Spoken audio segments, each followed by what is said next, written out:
मरेर पनि पुनर्जन्म लिएका भनिएका दलाई लामा आखिर को हुन्, मानव या भगवान? दर्शकवृन्द नमस्कार, म शंकर भूषाल। तपाईँ जगत खबर हेर्दै हुनुहुन्छ। तपाईले यो भिडियो कुन ठाउँबाट हेर्दै हुनुहुन्छ कृपया कमेन्ट गरिदिनुहोला।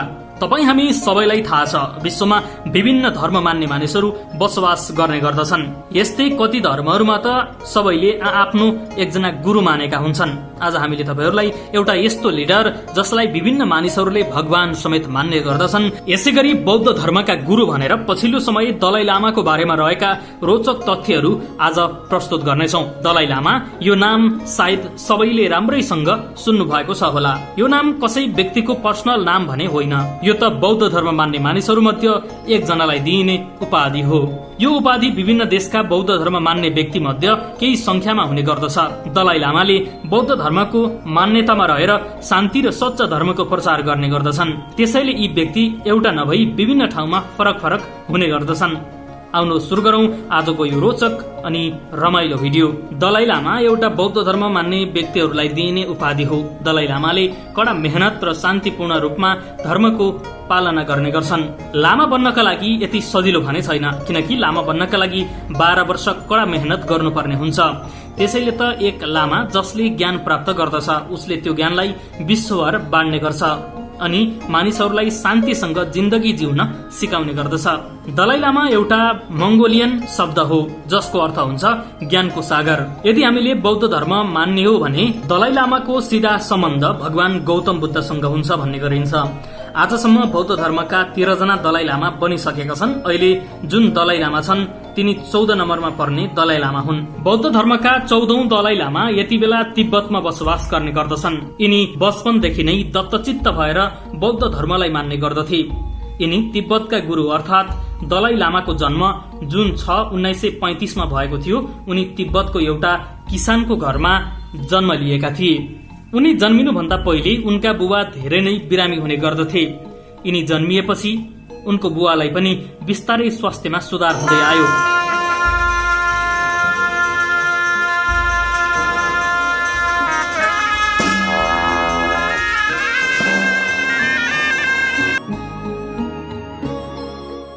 त्यसपछि पनि त्यहाँका धेरैलाई यो विश्वास भयो कि यी व्यक्ति अरू सर्वसाधारण जस्तो होइनन्, यिनी त भगवानको देन हुन्। जब 13औं नम्बरका दलाई लामाको मृत्यु भयो तब 14औं नम्बरका लागि दलाई लामा खोज्न सुरु गरियो। जब दलाई लामाको खोजी गर्दै जाँदा यिनी बच्चा हुँदैबाट भेटिए। जब उनी सानै थिए तब उनलाई के यिनी नै जो बन्लान् त दलाई लामा भनेर धेरै कुराहरू यी बच्चाहरूलाई सोधियो। तब बच्चामा दलाई लामा बन्ने गुण देखियो र उनलाई सिधै दलाई लामाका लागि घोषणा गरियो। जब दलाई लामा भेटिए त्यति बेला यी बच्चा 3 वर्षका मात्र थिए अनि उनलाई सबै शिक्षा दीक्षा दिन थालियो। जुन कुरा अथवा शिक्षा दलाई लामा बन्नका लागि महत्वपूर्ण हुन्छ।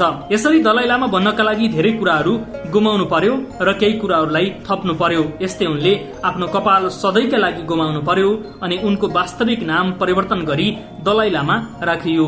यस्तै 15 वर्षको उमेरमा नै उनलाई पुरै तिब्बतको 14औं दलाई लामाको रूपमा राखियो। 1961 मा उनलाई दलाई लामाको सबैभन्दा कठिन परीक्षामा बस्नु पर्यो। त्यस बेलामा उनीसँगै भिक्षुहरू पनि उपस्थित थिए। उनले कठिन मेहनत गरेर त्यो अवस्था पनि पार गरे। त्यसपछि उनलाई दलाई लामाको सम्पूर्ण अधिकार र उपाधि दियो। यसको केही समयपछि दलाई लामालाई डिग्री समेत प्रदान गरियो। यो डिग्री तिब्बतको सबैभन्दा ठूलो डिग्री समेत थियो। त्यसैले यो कुरालाई तिब्बतमा प्राथमिकताका साथ हेरियो, किनभने यो डिग्रीलाई डाक्टरको डिग्री बराबरको मान्यता दिइएको थियो। एउटा समय यस्तो पनि आएको थियो कि जस बेला चीन र तिब्बतको लडाईँ समेत भएको थियो त्यस बेला तिब्बत सरकारका दलाई लामालाई चीन सरकारले बन्दी बनाउन चाहेको थियो, तर यसबाट बच्नका लागि दलाई लामाले कठोर समय काट्नु पर्यो। यसरी उनले विभिन्न तरिकाको सहयोगबाट उनी बच्न सफल भए। दर्शकवृन्द अब पालो भएको छ प्रश्नोत्तर सेगमेन्टको। हामीले हिजोको भिडियोमा सोधेको प्रश्न थियो नेपालको पहिलो महिला मुख्यमन्त्री को हुन्। यसको धेरैजनाले सही उत्तर पनि दिनुभएको थियो, जसमध्ये गोलाप्रथाबाट विजेता हुनुभएको छ, बाजुराबाट लालकेश जोशी, मलेसियाबाट पोसान सापकोटा र जनकपुरबाट खुशबु सिंह। उहाँहरू सबैलाई हाम्रो तर्फबाट हार्दिक बधाई। नेपालको पहिलो महिला मुख्यमन्त्री अष्टलक्ष्मी साक्य हुन्। उनी नेकपा एमालेकी हुन्। अब आजका लागि प्रश्न रहेको छ, नेपालको पहिलो महिला न्यायाधीश को हुन्? यसको सही जवाब तलको कमेन्ट बक्समा आफ्नो नाम र ठेगाना सहित कमेन्ट गर्न नभुल्नुहोला। अब लाग्छौं हामी पुनः विषयवस्तुतर्फ। यसरी दलाई लामा अप्ठ्यारोमा परेको बेला विभिन्न देशले सहयोग गरेका थिए। दलाई लामा र तिब्बतका मानिसहरूको विभिन्न देशहरूले सहयोग गरे। यति मात्र होइन, दलाई लामाले चीनको यस्तो व्यवहारको विरुद्धमा संयुक्त राष्ट्र संघमा समेत आवाज उठाएका थिए। यसरी उनले एउटा शान्तिपूर्ण प्रस्ताव राखेका थिए। 1987 को अमेरिकाको वाशिंगटन डीसीमा संयुक्त राष्ट्र संघको सम्मेलनमा भाग लिएका थिए दलाई लामाले। यसमा 14औं दलाई लामा अर्थात तिब्बतका हालका दलाई लामाले केही प्रस्तावहरू पनि राखेका थिए। यो प्रस्तावमा भनिएको थियो पुरै तिब्बतलाई एउटा शान्ति क्षेत्रको घोषणा गरियोस्। यस्तै अर्को प्रस्ताव थियो चीनको नीति जुन जनसंख्या स्थानान्तरणको थियो त्यस नीतिलाई तिब्बतमा लागू नगरियोस्। यस्तै तेस्रो प्रस्ताव थियो तिब्बतको मानव अधिकार अर्थात ह्युमन राइट प्रति सबैले सम्मान गर्नुपर्ने थियो। यसको साथसाथै अन्य थुप्रै प्रस्तावहरू राखिएको थियो। यस्तै दलाई लामालाई विश्वभर यति धेरै विश्वास गर्नुको कारण मध्ये एक यो पनि हो कि दलाई लामा विश्वको धेरै ठाउँहरूमा घुमेर आफ्नो शान्तिपूर्ण तरिकाले धर्मको भूमिका निर्वाह गरिराखेका छन्। यसरी उनले बिना युद्ध सम्पूर्णको मनमा शान्ति पैदा गर्दै आफ्नो काम गरिरहेका थिए। दलाई लामाको सही क्षमता, सही निर्णयका कारण पनि दलाई लामालाई विश्वको सबैभन्दा ठूलो अवार्ड नोबेल पीस प्राइजबाट सम्मानित गरिएको थियो। यसरी दलाई लामाको यो क्षमताले गर्दा पनि विश्वले चिन्ने मौका पाएको छ। यति धेरै वर्षसम्म कड़ा मेहनत गर्नुका कारण दलाई लामाले तिब्बतको राजनीतिक जीवनबाट सन्यास लिएका छन्। उनले सन् 2011 मा राजनीतिबाट सन्यास लिएका थिए। उनले अहिले आफ्नो सम्पूर्ण समय मानिसहरूलाई विभिन्न शिक्षा दीक्षा दिँदै बिताइरहेका छन्। दलाई लामाले अहिले आफूले सिकेका र भोगेका विभिन्न विषयवस्तुको बारेमा विभिन्न मानिसहरूलाई जम्मा गरी ज्ञान दिने गरेका छन्।